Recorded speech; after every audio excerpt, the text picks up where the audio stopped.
Hey guys, Irvine-brown here. I'm just going to go through a quick video today on rate of perceived exertion and reps in reserve. This is going to be the main form of load prescription that we will use for the program while we're here in Malaysia. And so what I want to do in this, my aim of this video is to give you guys a really good understanding of what we're trying to achieve, how we use it, and how we can sort of anchor, and I'll explain that later, these terms so you have a better understanding of what we're doing and how we're doing it. So let's jump into the slideshow.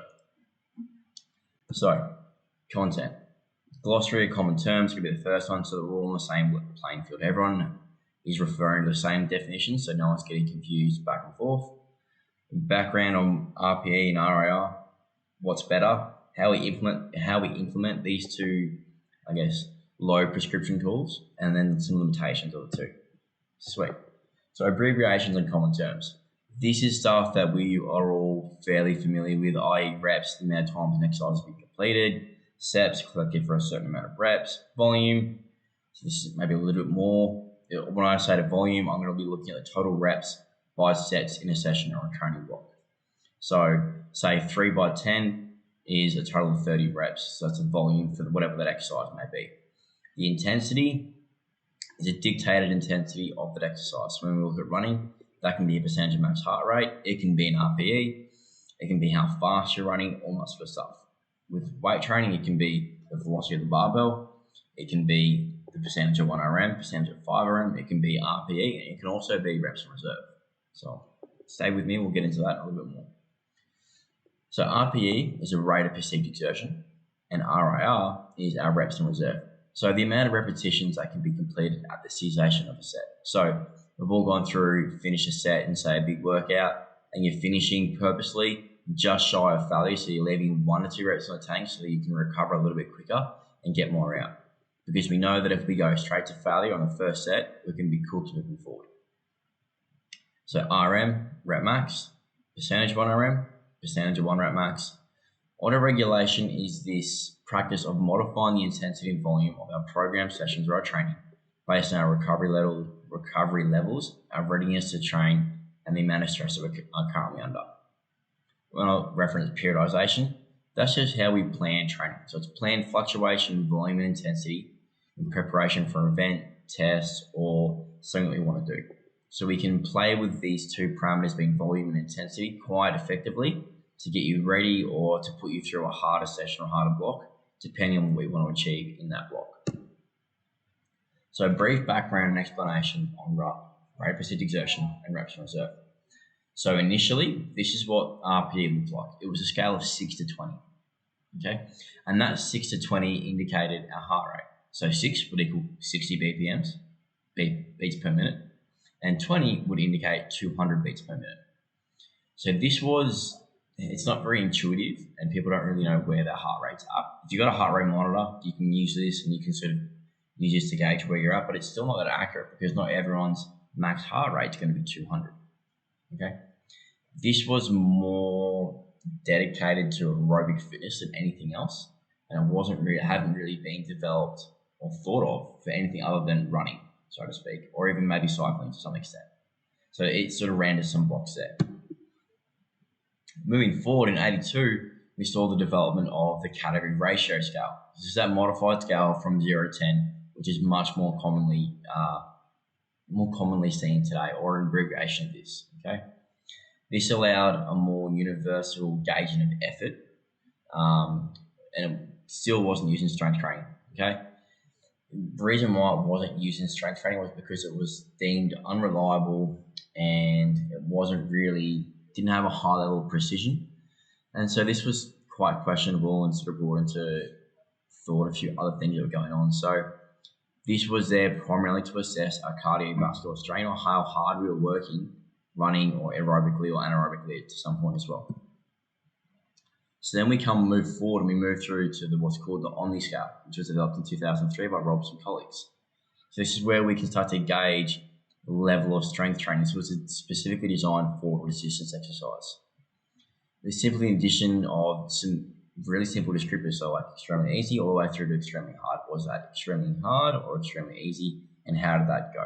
Okay, this was still lacking some inherent inaccuracies and it wasn't that good at this stage because there wasn't a whole lot of research behind it and no one had really figured out how to use it just yet. So as you can see, this has taken 2003 from 82, just over 30 years to really get some traction and get moving forward. So then we look at the addition of reps and reserve to RPE and how that works. So Zordos and colleagues then paired this reps and reserve with RPE in a study to provide greater accuracy to the perceived intensity. So your RPE score with 10, RIR or description would be maximal effort. You can't get any more reps out. You can't do any more load. That is it. You're cooked, done, no more. Come down to 9 RPE, so a 9 out of 10. We're looking at 1 rep in reserve. So we can sort of see how those two figures are inverse on a scale of 1 to 10. So as we go to 10, that's a 0 rep in reserve, 9, 1 rep in reserve, 8, 2 reps in reserve. And then as we get lower down that RPE score, it gradually becomes a little bit less accurate because there is more noise occurring there, okay? And by noise, I mean type of exercise, the load, metabolic fatigue, cardiovascular strain, all that sort of stuff. Initially, this was done on bodybuilders where reps in reserve were estimated with a high degree of accuracy. So the bodybuilders would go through their set, they'd estimate where they were at 7 RPE and how many reps they had. So the bodybuilders were able to sort of gauge how accurate they were or how far from failure they really were in those sets and have a good level of accuracy with the RPE and reps in reserve. And this is where we start to see the development of reps in reserve and RIR together. So as in this table, this slide here, all I want this to do is to sort of show the progression as we come from very early on, sort of in the 70s, 80s, all the way through to what we have today, which was adopted in 2016, and what we're going to be using moving forward. Now, the real beauty of this I'll touch on later is its ability to adapt to everyone's readiness or how they feel on the day, which is very subjective, and there's an argument for and against that. But there's also a very big positive for that, and I'll touch on that later. So this video here is to try and give you guys a gauge of, or get you to estimate where it's at. So I want you to, we're going to watch this video and go through it. I'm going to pause it, give you maybe 10 seconds, have a guess of what you think it is. Feel free to have a laugh at me as well. So this was during isolation, and we'll go from there. Come on, first one, let's go.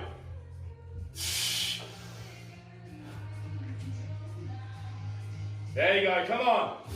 Easy, come on. Get it? Come on. Yes. You got this, man, come on.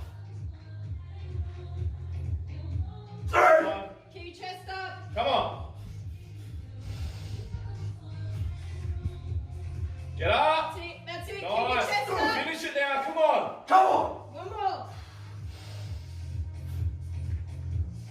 Chest up, chest up, chest Get up. it, get it. Grind, come on. Yes. Oh! That's right. Right, that is a 5 RM. Yes. Oh. Yes. Oh. So before I go any further, you heard one of the guys in that just say that was a 5 RM, which it was. I'm going to press play again. I want you to have a guess of what RPE you think that was, and then now you'll probably get some confirmation. I did it. Look at your face, bro. Oh, that's tears. Yeah. So for reference, that was a 5 RM for me, and I've been working towards that weight for about 6-7 weeks and constantly trying to get towards it. So that was a big win for me in my training program. So you can see really how hard that was, and that's a good example of what sort of a 10 RPE or 0 reps in reserve looks like at 5 reps.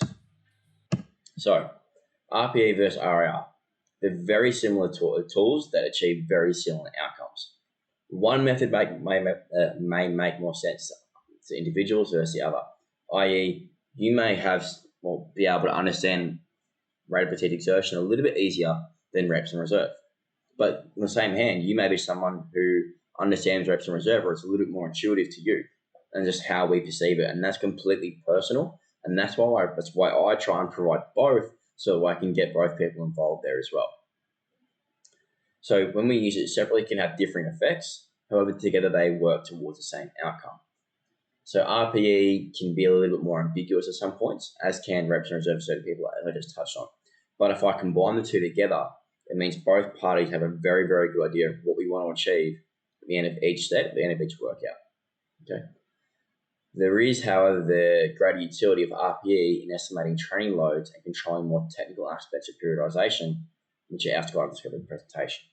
So I'll touch on that very quickly. I'm not going to go into any more. If we want to look at a training load, whether that's strength, conditioning, a pack march, like a tactical session for rugby, so we're doing like a captain's run, we can do how hard that session was on a scale of 1 to 10, and let's just say it was 6, and how long that session went for. Let's say 60 minutes. So 6 times 6 is 36. That's a training load of 360. Now that may not mean much, but over the scale of a whole week, we can look at training loads and we can add them up. If we do double day or 2-a-day sessions, then we can start to look at how hard people are training on a daily, weekly basis. And then we can look at strain and other things as well, which indicate risk of injury. I mean, what we want to try and do, or my job is really, is to reduce the risk of injury and increase your availability, because the best ability is availability. So this dives into that a little bit more, and this gives you that really simple understanding of what RPE rating is related to what reps in reserve.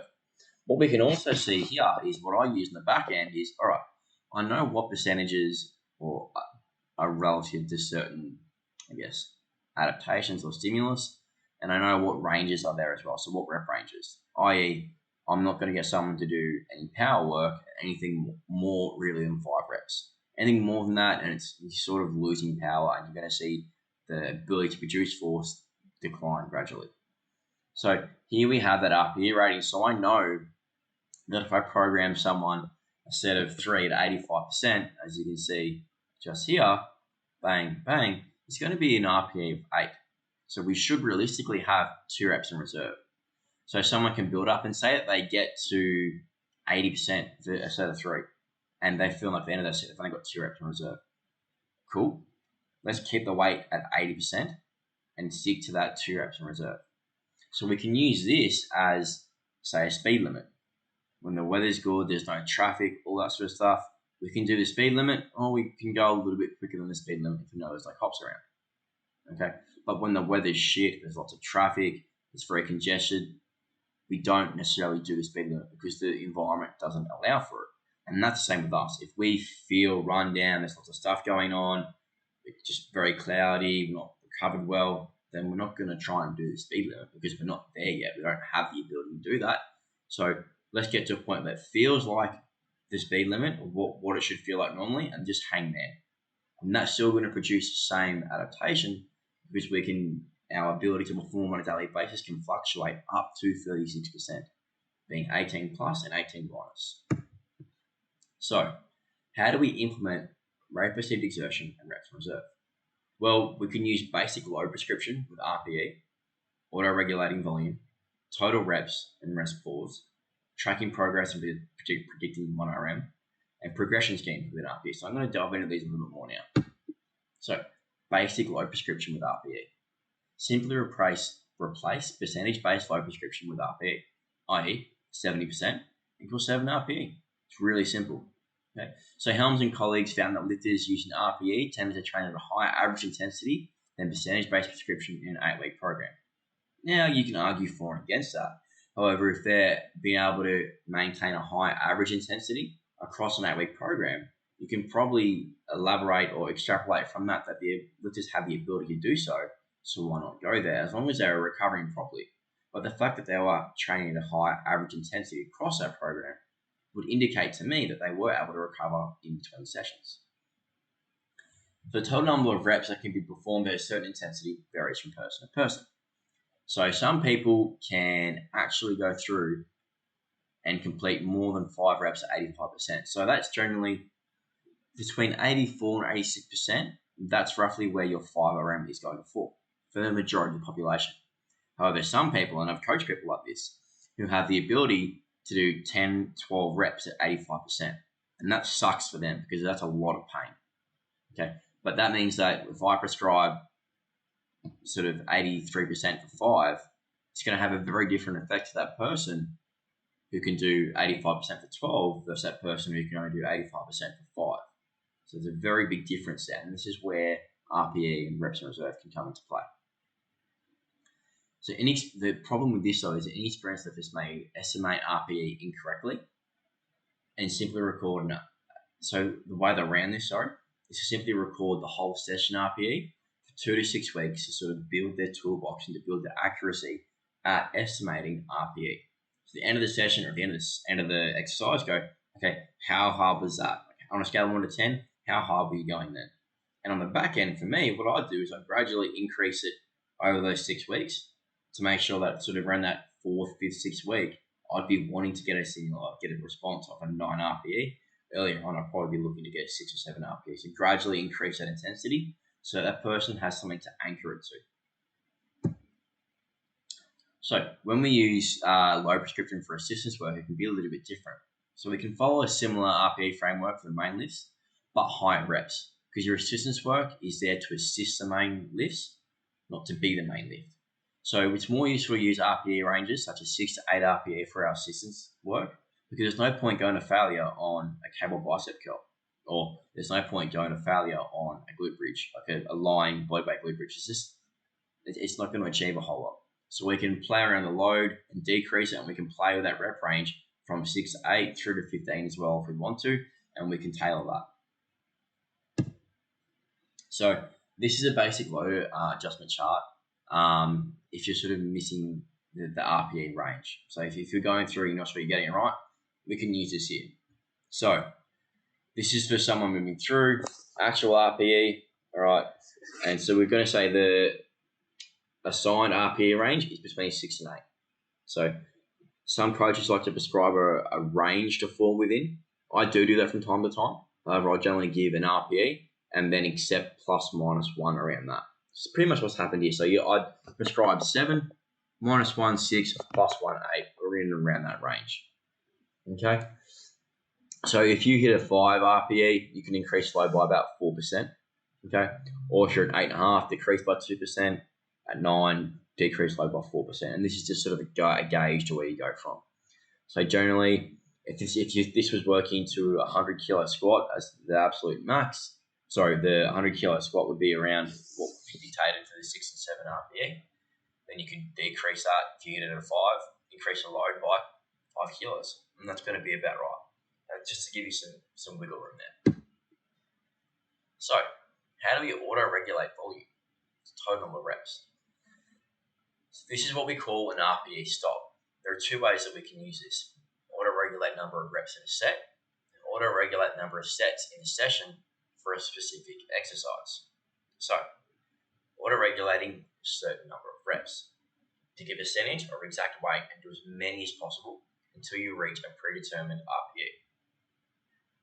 When you want to do auto-regulation of number of sets, take a certain load, for example 70% for 8 reps, without deciding how many reps you're going to do in total. Perform as many sets as possible until we reach a predetermined RPE. Now this will be quite good for getting higher levels of volume in. So you can do 70% for 8 and stop, and then you continue to do that until the end of that set you're getting towards a predetermined RPE. So for example, that RPE might be 9. Stop it right there. That's it, done. And so week 1, you may only be able to get 3 sets. Week 5, you may be able to get 6 sets. And that's going to be quite taxing for a hypertrophic stimulus. So, total reps for RPE. Using percentage-based prescription for assistance work can be problematic as we generally don't have 1RMs or RRMs for these movements, as I sort of alluded to before. Total reps may provide greater utility and accuracy than percentage-based method because those percentage-based method takes percentages of our 1RM and divides it according to what we've seen generally, so they may not be almost accurate. This is similar to the RPE stop system. Set a total amount of reps at a certain load. Perform as many reps as possible in a single set until you reach a predetermined RPE. Say, for example, I'm going to do hack squat, okay, and I'm going to throw 100 kilos on. I'm going to perform as many reps as possible in a single set until I reach an RPE of 9. So I'm finishing with 1 rep in reserve. Stop, record how many sets it takes me to reach the total amount of reps. So I've got to hit the total amount of reps for that session. So say I want to achieve 50 reps. And I've got to stop each set at a 9 RPE. How long does it take me to get to that? And then your progression there can be tracked by the decreasing amount of time and the sets it takes you to get to that predetermined volume. Sweet. So how do we track progress and predict our 1RM using RPE and RIR? It takes little to no effort from main lists or within a session. So for example, if I completed 175 for a set of 5, that was a 10 RPE, and then 6 months later, I was able to hit 180 kilos for a set of 5 and an RPE of 8. Clear indication of improvement. Clear. I've been able to increase the load by 5 kilos and decrease the rate of perceived exertion by 2. The tracking RPE gives us a clear gauge of how successful our training is over a long period of time. Okay? So what are the drawbacks of RPE and reps in reserve? As I said before, inexperienced lifters' estimation of RPE may be largely inaccurate. When prescribing our RPE ranges, there is a higher risk of load variance. So load can vary a lot more, which is not always ideal. We want to be very specific with our stimulus. This can cause serious over or under-reaching volume. If not supervised, we may see athletes seeing high RPEs and deciding to max out all the time, when the actual intent would be to leave 0.5 to 1 rep in reserve. There is a massive difference in, let's say for example, in the strength world, doing 2 reps, leaving 1 rep in reserve, so doing your 3RM versus doing an actual 3RM and getting close to failure. It creates the latter situation creates a much larger fatigue, or creates a much larger amount of fatigue, which means it's much harder to recover from. So if we need to save some recoverable energy or some systemic energy for following sessions, then it's not ideal to go to failure each time, because we need that energy to flow on to other sessions or other concurrent training. In our instance, for example, if you max out and go to absolute failure in the morning at PT, and then your legs are cooked for the rest of the day and you can't go and shoot properly, you're now ineffective at your job and you can't do your job properly. We need to manage that fatigue early on so that you're still able to do your job, but we're still getting stimulus from that early morning session. Side note, if we know that we've got a very heavy session in the morning, it may be worthwhile to tailor the training during the day to be of lower intensity, lower volume, so that it's not having a sort of interference effect, and we're not mitigating the possible adaptation from the important stuff and the accessory work as well. As I said before, high rep sets generally see less accurate RPE. So this is a quote from sort of 2018, which I think is worth touching on. The common critique that RPE is subjective and thus not perfectly accurate is correct. However, the point isn't always to be perfectly accurate. Further, using RPE to predict reps in reserve is quite accurate based upon existing literature during low rep and high intensity sets, which is when accuracy is most important. So when we see low rep, high intensity sets, the potential for overreaching or underreaching or not hitting the required target or stimulus is much, much higher. And we need to keep that in consideration, because that's when the majority of our strength gains will occur. Not sort of during our lower rep stuff, so the 8 to 10, that's where we're going to get more of a hypertrophy effect.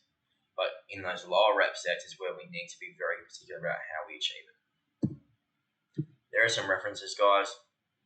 What I want you to take away from this big time though, is that we need to anchor ourselves to a certain movement. And a good way to do that, I've found, is by using sets of 10 in a movement, so that we can push to failure there, get some sort of a pump on, and we can feel that that's a 10 RPE for that movement, and we get time practicing the movement. Obviously, nothing we do in the gym is going to come close to the effort or the rate of perceived exertion or difficulty that you guys have experienced in the field, i.e. during DevOps. We do hard, strenuous, challenging work in the Defence Force. Okay? So this needs to be separated from that and be specific to the gym, specific to that exercise.